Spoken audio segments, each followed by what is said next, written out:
Hey guys, it's Anna from Bright Lane Gardens, and today I wanted to talk to you about a topic that I've actually gotten a lot of questions on recently, and that is cold stratification for seeds. If you've been following along on our channel, then you may have tuned in for some of my other videos in my native seed planting series. Because of this series, this is where a lot of these questions have come up for us. So for this video today, I'm just going to talk a little bit about the history of who we are, what we do, and then we're going to dive right into cold stratification, what that means, and how we can use it to our advantage when we're trying to germinate some of these native seeds. For those of you that don't know, we are a plant nursery up in northern Michigan. Specifically, we are a plant nursery that focuses on regionally native plants alongside some of our other favorites like hanging baskets, non-invasive annuals, and our vegetable plants. But we're going to focus more on the native plant side of things today. Many years ago, when we first opened, we knew we wanted to focus on native plants, but I was very intimidated to start native plants from seed because of the cold stratification process. So we did buy from a lot of local suppliers who are absolutely wonderful. But then recently we did want to start diving headfirst into starting a lot of our native plants from seed, and we've had so much fun and so much success, so I'm really excited to share this with you today. Cold stratification is an additional step that's often needed when you're starting native plants and a lot of other plants from seed for that matter. Essentially, what cold stratification means is it's just this cold, moist period that the seed is still in dormancy. And once you pull that seed out of that cold, moist period, that triggers the seed to come out of dormancy and start to germinate. If you think about seeds in the wild, oftentimes the mother plant will actually drop the seed on the ground in the fall. It will go through all those winter months of cold, wet, rain, and snow, and it will stratify that seed so that it's dormant up until the warm weather hits in the spring.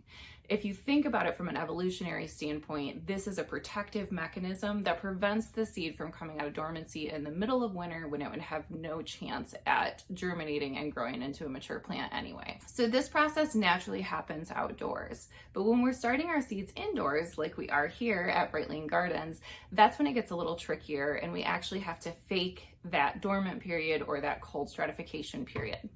This was really intimidating to me at the beginning, but once I got into the groove of things, it was so easy, and I want to share with you the process that I use so that you can use the same process at home. Now that we have the history on what cold stratification is, let's talk a little bit more about which plants require this process and which plants you can get away without doing this. So native plants, for the most part, especially plants that are native to my region specifically, because I'm up here in northern Michigan, they require this cold stratification period. It can vary depending on the plant. Anywhere from 30 to 90 days is typical, with some dormancy periods lasting a little bit longer and some going shorter, like 10 days is typical for coneflower. Oftentimes, these recommendations on how long you should cold stratify a seed are just that, recommendations. You can fall anywhere within a range of that. A little bit longer won't hurt the plant, a little bit shorter might cause fewer of the seeds to actually germinate, but somewhere in that range is usually an acceptable amount of time. Keep in mind, our winters, like this year's winter, can often vary in length and intensity, so these seeds are adaptable to a certain range within those recommendations. Now, do all seeds require this cold stratification period? Not exactly, and I know that's really confusing because there's a lot of native seeds up here, but if you think about it, a lot of the native plants that grow up here can grow much further south where they don't usually have a winter at all, let alone the intense temperatures that we have here in northern Michigan. So while these plants don't necessarily require a cold stratification period or that dormant period, they might still benefit from it. And we actually did this as an experiment with coneflower in 2 of our previous videos from about a month ago. If you want, you can tune into those here. It was a really fun experiment. I basically did 1 batch of not cold stratified seeds straight out of the packet, room temperature, stuck them right in the soil, and I did another batch that I cold stratified for about 10 days. And the results were unique, to say the least.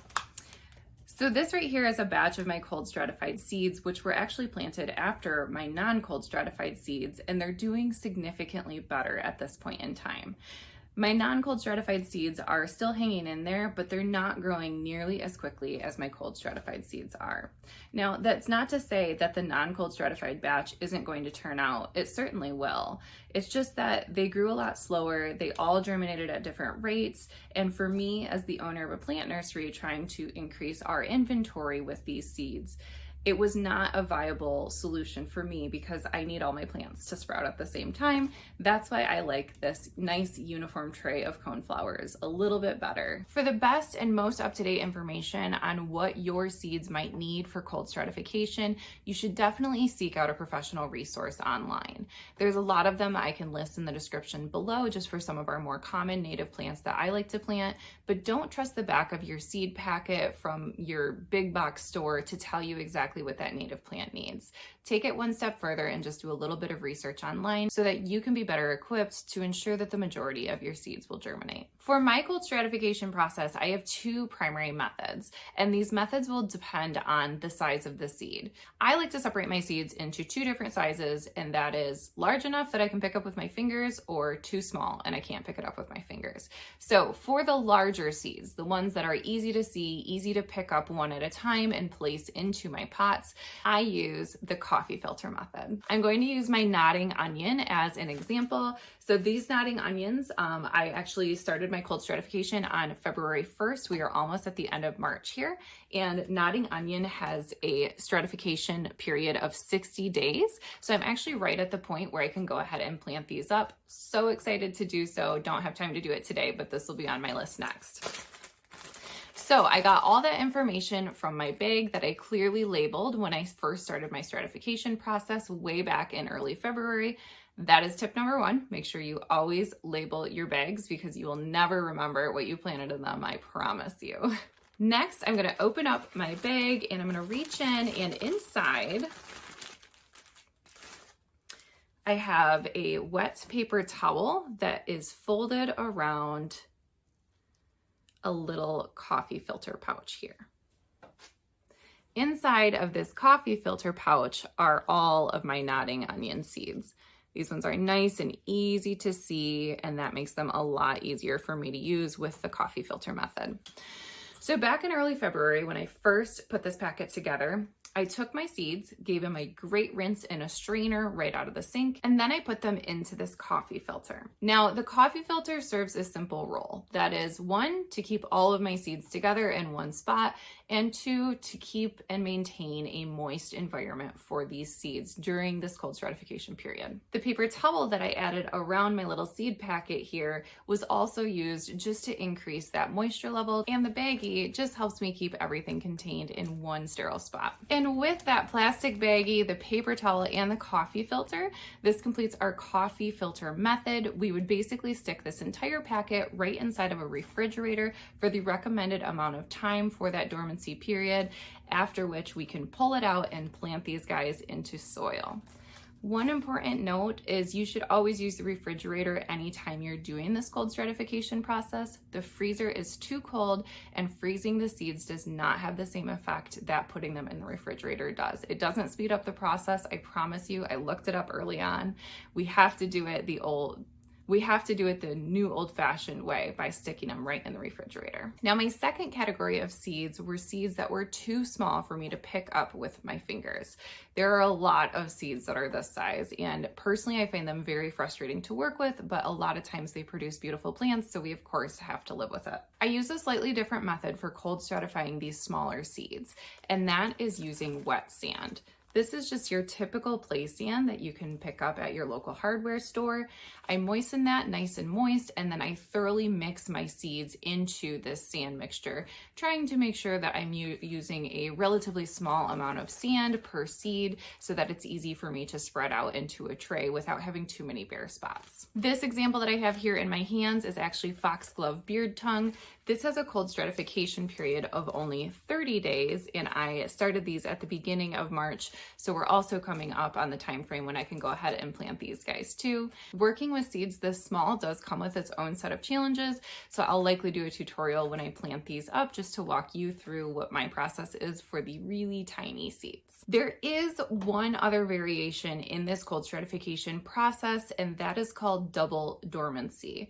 Double dormancy is exactly what it sounds like. Basically, these seeds require 2 dormancy periods before they will successfully germinate. A very classic example of this is your trillium flowers. Of course, we all know the trilliums. These are the beautiful white native flowers that are protected here in Michigan, and they usually grow in wooded, shadier areas. These are an absolute favorite among our customers. We can never keep them in stock, and we can never get additional stock of them, and this double dormancy period is usually why. So if I'm planting these outside, I would essentially be planting seeds right now that wouldn't bloom for 2 more years. They would have to go through this coming winter as their first dormancy period, a second winter as their second dormancy period, and then that following spring, they would finally start to germinate. Now, we're growing these inside, so obviously I'm not going to put them through a true double dormancy period. However, I am going to fake our double dormancy period using the refrigerator again. Trillium seeds are a little bit larger. I can pick them up with my fingers, so I did use the coffee filter method. You can kind of see my little coffee filter packet in there.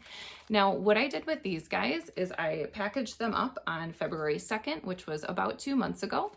These have a double stratification period of 60 days, which means I need to put this in the fridge for 60 days, and then I'm actually going to pull it out of the fridge and leave it down here in my warm solarium, which averages about 75 to 80 degrees on any given day. And that would be considered my summer if we were looking at it from an outdoor perspective.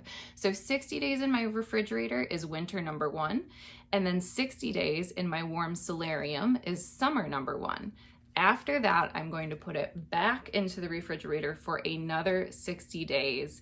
And once I remove it after that second time, which would be the second winter, then I can go ahead and plant these guys in soil. Yes, this is an extensive process. I completely agree, but trilliums are completely worth it, so we do it here. For my shorter dormancy periods that are 10 to 30 days, typically I throw them in the fridge and I don't look at them again until I'm ready to plant them up.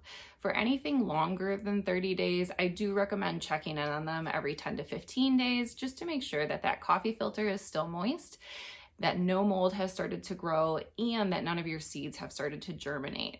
Every once in a while, I will get a seed that prematurely germinates inside of the coffee filter while it's still in the fridge.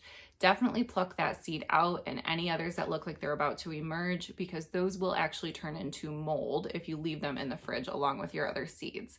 So it is good to check in on those every 10 to 15 days and just make sure everything is staying moist and looking healthy. Once your cold stratification process is complete, then you're good to go to plant up your seed exactly how the instructions say that you should. Pay special attention to any additional instructions that may come with some seeds that might need to be nicked or scarred first.